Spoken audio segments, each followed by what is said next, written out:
Hello everyone, good morning. कैसे हो सब लोग? आई होप सब लोग बहुत अच्छे होंगे। और गैस करके बताना मैं कौन सा गाना गा रही थी। हाँ, बेटू को ये गाना बहुत पसंद आता है। इस समय वो दो ही गाने सुनता है। एक तो ये अपना गोदी लो और दूसरा सुनता है वो जमाल कोडू। बस हमारे यहाँ अगर टीवी ऑन होती है ना, तो या तो आप वही बच्चों वाला कार्टून देख सकते हो, या उसके बाद दो चार गाने उसको पसंद है वो गाने सुनता है ना। तो आज ये घर पे थे। आज इनका होली के कारण 2 दिन की लीव है। तो ये बोले कि सुबह से पोहा बना लो और फिर खाना थोड़ा सा लेट खाएंगे सब लोग। तो सुबह से सबने नाश्ता कर लिया था, तो मैं भी अपना पोहा लेके यहीं आ गई थी टेबल पे। मैंने बोला 15-20 मिनट का रेस्ट हो जाएगा, पढ़ाई भी हो जाएगी और साथ में ब्लॉग भी शूट हो जाएगा।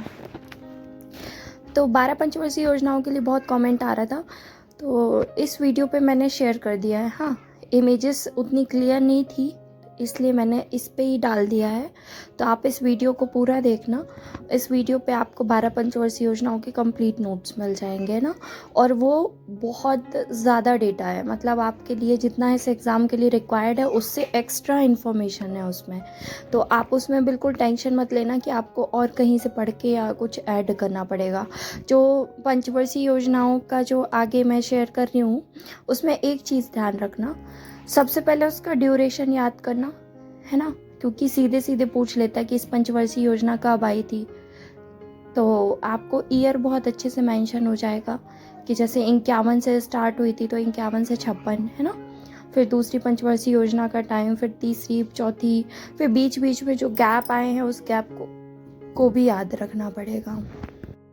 तो पता है, इसको याद करने की सबसे आसान ट्रिक जो है ना, वो आप ना गैप याद कर लो। 3 बार गैप हुआ है पूरी योजनाओं में। जैसे कि पहली बार हुआ 66 से 69, दूसरी बार 78 से 80 है ना। फिर उसके बाद एक बार और हुआ है। तो आप ये 3 बार गैप याद कर लो, तो आपको बाकी और ऑटोमेटिक याद हो जाएगी, है ना। जैसे कि जो बीच में आपको गैप याद रहेगा उतना छोड़ करके कंटिन्यू 5-5 साल के लिए आप याद कर लोगे ड्यूरेशन आपकी, है ना। फिर कौन सी योजना किस मॉडल पर आधारित है ये याद करना ज़रूरी है ना। और उस टाइम पे अपना अध्यक्ष कौन था और उपाध्यक्ष कौन था, मतलब प्रधानमंत्री कौन थे वहाँ पर। अध्यक्ष याद करना ज़्यादा ज़रूरी है, मॉडल का नाम। और इसके अलावा वो योजना सफल हुई या असफल हुई, है ना। 3 पॉइंट हो गए। और चौथा पॉइंट, उस टाइम पे क्या किया गया। जैसे पहली पंचवर्षीय योजना में कृषि पर ध्यान दिया गया, तो उद्योगों की स्थापना भी हुई, आईआईटी खोले गए, 5 आईआईटी कॉलेज उस टाइम पे खोले गए, है ना। तो ये छोटी छोटी चीज़ें आप याद कर लेना। और आई होप कि इसमें क्लियर दिख रहा होगा। आप वीडियो को थोड़ा सा पॉज करके और आप रुक करके ले लेना। मैंने वैसे बहुत स्लो में बनाया है तो दिख जाएगा आपको, या तो आप वीडियो को थोड़ा सा और स्लो कर लेना तो आपको बहुत इजीली दिख जाएगा, है ना। थोड़ा सा जूम करके देख लेना।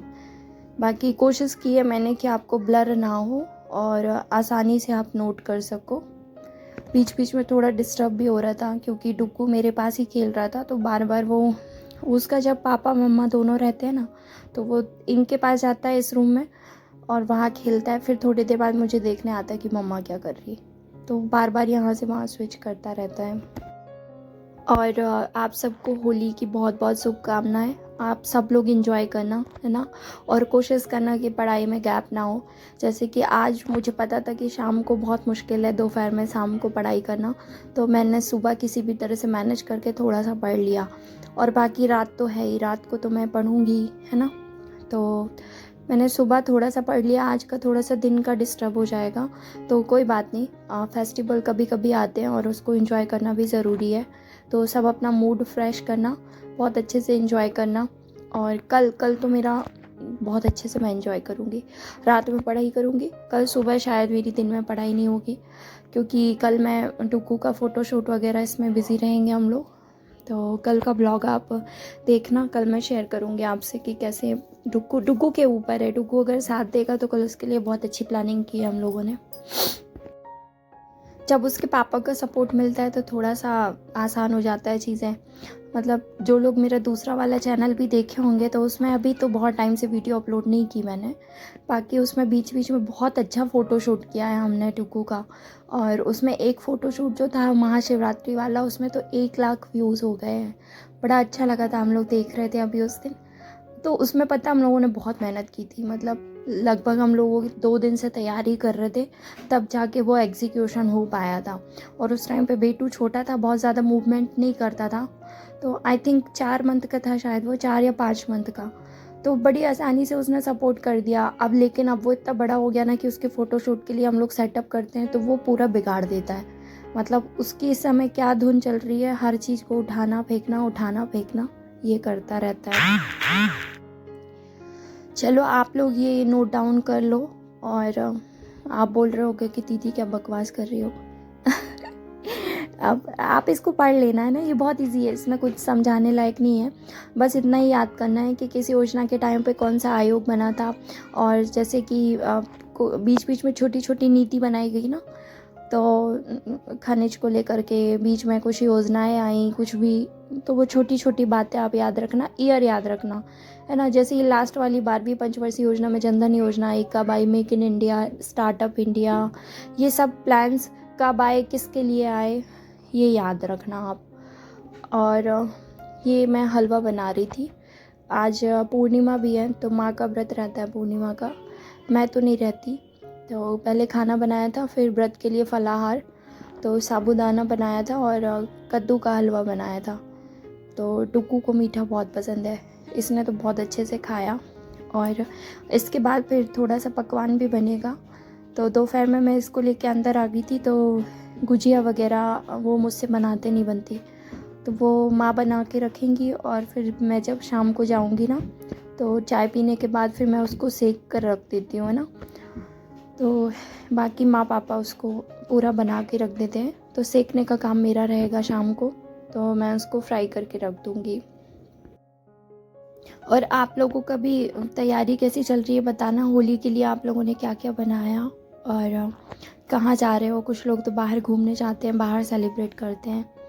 इस बार हमने सोचा था पता है कहीं जाने के लिए, बट इनके ऑफिस की क्लोजिंग थी, मार्च क्लोजिंग और ईयर क्लोजिंग भी है, तो काफ़ी सारी रिपोर्ट्स वगैरह बनानी पड़ती है, तो ये बोले थोड़ा सा अभी दिक्कत होगा, तो अपन इसको थोड़ा सा डिले करते हैं। और फिर ये भी था कि बेटू अभी उतना, मतलब मौसम चेंज हो रहा है ना, तो वो उतना एडजस्ट नहीं कर पाएगा, तो इसलिए हम लोगों ने फिर सोचा कि चलो ठीक है यार, वो बीमार ना पड़े तो घर पे ही सेलिब्रेट कर लेंगे। और ये शाम का टाइम है, तो बन गई थी, पकवान बन गए थे, तो माँ भोग लगाने आई थी। तो ये बेटू पहले से खड़े हैं कि मुझे चाहिए मुझे चाहिए। वो पता है क्या करता है, कई बार बड़े अच्छे से जाता है थाली लेकर के भगवान के पास भोग लगाने, और बोलेगा भगवान जी खा लो, अब मैं खाता हूँ। उनको दिखा करके भगवान जी को वहाँ से वापस ले आता है और फिर आकर के खाता है बैठ करके। तो यहाँ पर मैं सेक ही रही थी, है ना, गुजिया सेक रही थी और थोड़ा सा चूड़ा बना दिया था, और साथ में तैयारी चल रही है खाने के लिए भी, क्योंकि रात का खाने का टाइम भी हो ही गया है। आज काफ़ी लोगों का मैसेज भी आ गया कि दीदी आपका ब्लॉग नहीं आया, तो थोड़ा सा टाइम टेकिंग हो जाता है। अब देखो शाम को मेरा ये टाइम फ्री रहता था, तो मैं शाम को चाय के बाद रूम में जाती थी, बेटू को थोड़ा देर के लिए बेटू खिलाती थी उसको, और उसके बाद मैं पढ़ने लगती थी, तो टुक्कू पास में खेलता रहता था। तो आज का टाइम इसमें चला गया थोड़ा सा, तो ठीक है कोई बात नहीं, ये तो आपका रोज़ रोज़ का नहीं रहता है ना, तो रात में पढ़ाई कर